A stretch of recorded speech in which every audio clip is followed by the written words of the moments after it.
potent.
1978 Chicago Public League Championship.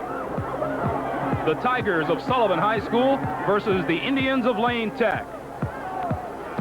Today's championship game is brought to you by Amoco Oil and its dealers throughout Chicagoland. On a very cold but very clear day here at Soldier Field, good afternoon and welcome to this Chicago Public League Championship game. The highlights you saw at the beginning of this broadcast, highlights of the games in which Lane Tech and Sullivan reached this contest in last week's semifinals. My name is Greg Gummel. I'd like to introduce to you the rest of our broadcast crew today. On my right, he was with us last week, today, and he'll be with us next week, John O'Reilly. And John, you know, we are looking for at least as good a game as we did last week. Well, I think it may be a little better. It may be a little more explosive. Sullivan knows they've got to put the ball up if they're going to win. It's a typical matchup, David against Goliath. You got the big school against the little guys, the smallest school, and emotion's going to play a big factor today. As you said, the weather is perfect. It's ideal for throwing the ball. Wind is not going to be a factor. If they can stop the running game, we're going to have a shootout. Yeah, we have a couple of teams that are awfully good to watch. Down on the field again this week with some commentary and some analysis from that area, Barry Holfelder. Barry? Thank you, Greg. I think we're going to have a really good time today because we know both of these teams can generate a lot of offense. We're going to be down here in the thick of that with our Channel 5 minicam, and we'll bring you the closest possible view of all that action. Both these coaches before the game today had a chance to talk with head coach Sam Brunswick of Lane Tech, and we had a chance to discuss that high-powered offense everyone's been hearing about. Tell us a little bit about your offense. You know, you've got a couple of big guns that everybody in the league has been looking out for. Well, we have a quarterback by the name of Franco Laterza, who's 6'3", goes about 190 pounds, and he can throw with the best in the city. We have a good wide receiver in Gary Kuykendall, who proved himself last week. But I think overall he had over 180 yards in pass receptions with 2 touchdowns. He's been our ace in the hole all year. He's won a couple of games for us with the pass. We also have a running back, a fullback by the name of Rich Blackman Jr., about 190 pounds, 6'1", and he's coming into his own. He runs that ball for us when we need it. He picks up the yardage when we need it. We know Sullivan has a fine quarterback, probably one of the finest in the city, and anytime a team throws the ball, you don't know what can happen. And it could be a wide open game. Sullivan has to be a very good team to get as far as it did. Coach Sam Brunswick, and while I was talking with him, John O'Reilly had words with the other side of the field. Yeah, Mike Poles was honest. He knows he's coming in here. He can put the ball in the air and maybe run the table, but to do that, he's got to get the ball. And the way that is to stop the run of Lane Tech. We talked about his game plan before the game. He is optimistic. It's a typical David-Goliath matchup. You're the little guy, you're the underdog, but a lot of people are on your side, and they say you can win through the air with Hurwitz. People think that we can win through the air with Hurwitz. I think the key of the game will be our running game. I think in order to pass, you have to run. And if we can run with some success, then our passing game will just naturally open up. On the other side of the coin, Sullivan has never beaten Lane since 1971 when they had the realignment. You have to stop their run. If they establish that run, you're in trouble. Right. We feel their running game is underrated. They have a great fullback. We think we can stop the run. I think everybody was surprised at their great passing game last week. I wasn't. I've seen them before. But I think the running game, we want to make them pass the football. If they can run and pass at the 50-50, we could be in trouble. But if they have to throw, I think we'll be in good shape.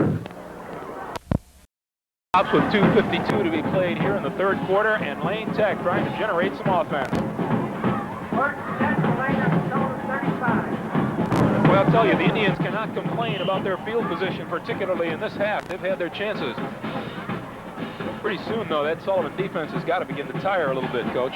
Yes, I know. When you got as many going 2 ways as they do, it's going to start to show soon. All right, first down. Bart Suarez flanks to the right side, Kuykendall to the left side. And Laterza brings them up in the pitch to Giacomino. Giacomino across the line of scrimmage and drags the tackler down to about the 32-yard line. 82 Bob Gallmeyer in on the tackle, going both ways for Sullivan today. The one thing that helped Sullivan in the first half, of course, is the fact that they had possession of the ball twice as long as Lane Tech. So that helps a little bit as far as wearing a team down. Yeah, that's true. I knew you'd agree. Second and 6, a gain of 4. The ball at the 31-yard line.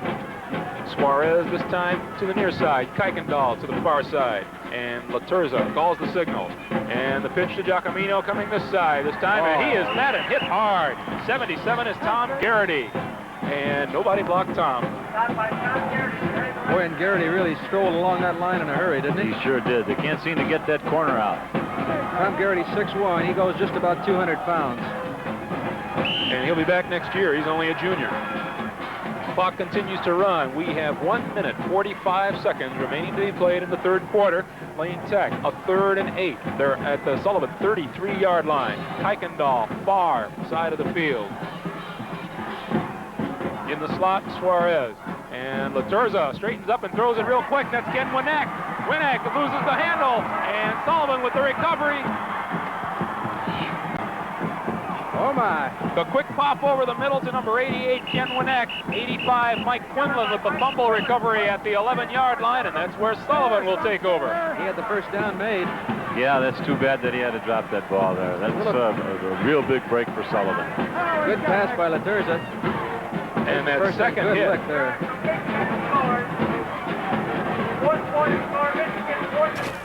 Tony Woods on the near side of the field. Bianchini and Robinson in the backfield to give us to Brian Robinson. Right side, 2 yards at the most before he is dragged down from behind. 76, Fred Reed on the play. 6'3", 200 pounds. A lot of big dudes in that lineup for Lane Tech.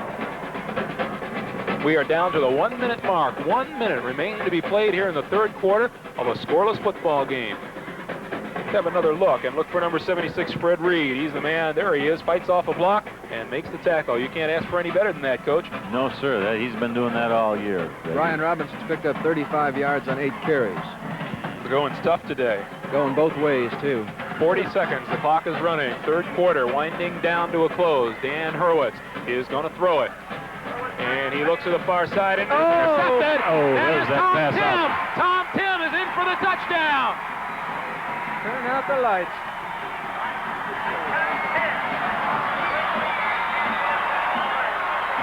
Well, there's your big break, Coach. Yeah, that was it. And he just threw that ball out there flat. And you can't. It's tough throwing against that zone, John. That Tom Tim has had a great ball game here this afternoon. Let's watch it again. He floats this ball, too. Just lets it stay up there. It's like got a string on it. Look at here. Danny Hurwitz intended for end Mike Quinlan, and there was Tom Tim. Yeah, there was that tight end out there flat. They ran a crossing pattern with the wingback and the tight end, and they X'd. That comes with 27 seconds remaining to be played in the third period. Brad Cornell will try it out of the hold. Franco Laturza, the place down, and the kick is good. Okay, guys. 27 seconds remaining to be played here in the third period, and there you see it. Lane Tech has taken a 7-point lead in this Public League Championship, and again, it was a big break. After Sullivan, 67 rushing, only 21 passing, 88 yards. So Danny Hurwitz has got to put it up when they get the ball back. Clock running, 8.5 minutes remaining to be played in the game. 3rd and 25 for Lane Tech, and it'd be interesting to see if Franco Laturza puts it in the air right here. On the draw, Giacomino across the 40, dragging someone with him to about the 44-yard line. That was Brian Robinson. Who else? Jim Kostopoulos also helping out on the tackle. Brian Robinson is not that big. He's 5'10", 170 pounds, but he's very quick. Yes, he's very aggressive, too, and he has that gift of natural ability that so coaches look for in high school kids. Tony Woods drops back to take the punt. Suarez will kick it away about his own 32-yard line. And he gets it away. And Tony Woods looked like he called for a fair catch, and he loses the handle. He picks it up, and he is dragged down at about the 15-yard line. Maybe they're just a little over-anxious, John. Clock running. 1st and 15. Sullivan from its own 10-yard line. And Hurwitz with the give. That is McBride. McBride drops. Woods. Woods turns the corner and out over the 30 down the sideline and is out of bounds. That will not count. He stepped out of bounds back and around the 33-yard line. Give it a little bit of a twist. Tony Woods coming back to take the handoff. He just wore a size 9 instead of 10.5 shoe. He's got 6. Yeah, usually a little excitement there. He's the kid that can generate it. watch it again. He gets a good block here coming out on the left side. There's one. Here's good containment there. What for a big man, he can turn that corner, can he? Oh, and you know he's got some speed, too. Steps out of bounds right about there, right under all those helmets. So 1st and 10 from the 33-yard line. Let's see if that gives the Sullivan offense a little bit of a boost. To give straight ahead, that is Scott Bianchini. Bianchini gains 2, maybe 3 to the 36-yard line, where it'll be 2nd and 7. The important part about that run, at least he gets Dan Horwitz out where he can do something with the ball. He can throw it from here. Yeah, gives him good field position. I think this is what he's looking for. You're going to have to begin to keep an eye on the clock. 6:35 remaining to be played in this game, and the clock is running. We're almost to the point where Sullivan can't afford to give up that ball and try to get it back again. They may be short of time. 2nd and 7. Hurwitz calls the signal. The give. That is Brian Robinson. Brian Robinson. That's the first time today that Sullivan's run an unbalanced line, John. They only had 2 people on the left side of the center that time, and they're running toward that strength. They got an extra blocker there, and they're going. Maybe the last time they run it, huh? Maybe. They have done that in some games this year, but they haven't had a steady diet of it. A gain of a yard, 3rd and 6 at the 37. Another big play for the Sullivan offense. Lane leading 7-0. We are at 5:45 to be played in this game. And let's see if Danny Hurwitz puts it in the air. It's a good bet. Yep. Tony Woods to the far side of the field. He is number 11 at the top.